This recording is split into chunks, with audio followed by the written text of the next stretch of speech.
Welcome to Flamp Flamp Sports. My name is Richard Harris, and let's talk sports.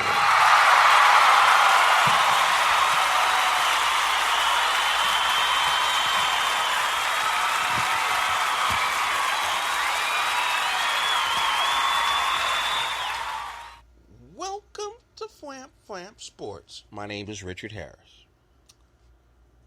Last season, this month, a year ago, baseball was caught by surprise because one baseball team got hot and the other baseball teams did not.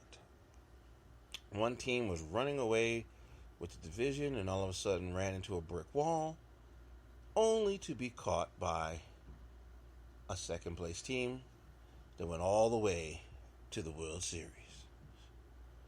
I, of course, am talking about the New York Mets and the Washington Nationals.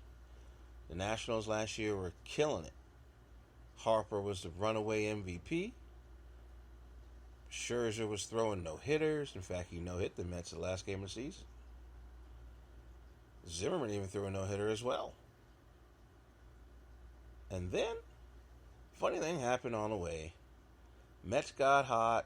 Pitching got hot. They brought over Cespedes. Made a run. Rolled through the Dodgers in a great 5-game series. Swept the Cubbies. And, of course, lost to the Royals in the World Series. And before the season started, all these geniuses in the baseball community were writing all these lavish, wonderful articles about how this team reminds people of the 86 Mets. This team could be a dynasty like the 86 Mets. This team has all the ingredients of the 86 Mets. And I was saying, stop smoking that crack pipe.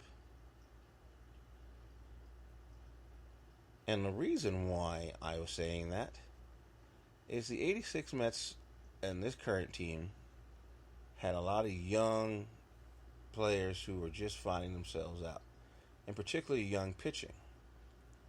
But their lineups are night and day. The 86 Mets lineup had All-Star and Keith Hernandez, Darryl Strawberry, George Foster, just to name a few people. They had players who could play every day. Gary Kid Carter, may he rest in peace. I mean, they had some of the best players in the game. This Met team, Cespedes is one of the best players in the game, no question. David Wright at the time was healthy, one of the better third basemen in the game. But that's it. The rest of this team, offensively, is challenged. Lucas Duda can get hot for a couple weeks. Lagares plays unbelievable center field, and the Mets' record when he starts is unbelievable, but they don't start him. Conforto they thought was gonna blossom this year, and he's done nothing. The catching position, better defense than offense, and so on and so forth. And of course, they lost Daniel Murphy. But Neil Walker has had a good year. I can't criticize Walker. But being all that as it may, this team is an embarrassment. Because this team is paper mache. Which is the other difference between this team and the 86 Mets. The 86 Mets will go into your town, steal your women, steal your booze, steal your drugs, whip your team, beat your team up if they needed to, and go on to the next city and do the same thing in the next city. They were hated, they were feared, they were not respected, but they were good, and they knew they were good. They knew that if it was 7-3 in the fifth inning and they were trailing, that they could get 2 2-run home runs to tie it and then win it in the ninth inning in dramatic fashion. They had so many memorable wins that year, and so many memorable wins up to that point, even prior to that year. And for all the pundits to be writing these articles about that team, comparing it with last year's team, that's crazy. This Met team is like a wet bag, paper bag. Every day someone's gone down. Jose Reyes is hurt. Dude has been out for most of the season. Harvey extended himself too much last year. He can't pitch. Now Wheeler apparently has had a third setback with his arm surgery that made him miss all last year. He was supposed to be back this year. He's not back. Then you got Cespedes, who's always hurt. David Wright's out for the season. I mean, this team, flat out, can't stay healthy. And then, even last year when they were struggling, scoring runs, and not playing well, they played hard. They tried. They stayed in every game. They couldn't score any runs, but at least they tried. And I'm dumbfounded that this team this year and recently just flat out stinks.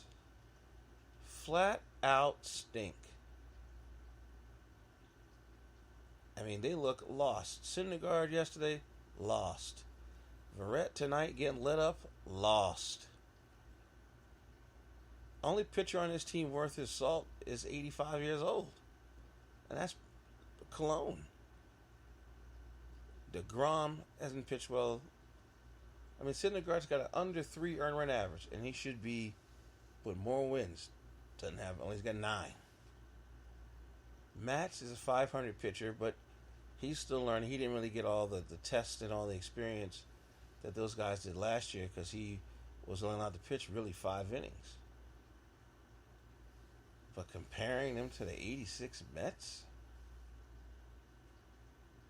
Come on. We're better than that. And it's hard to watch because you know, and I know, that this team completely made some mistakes. You don't let Daniel Murphy go. I don't care what he wants.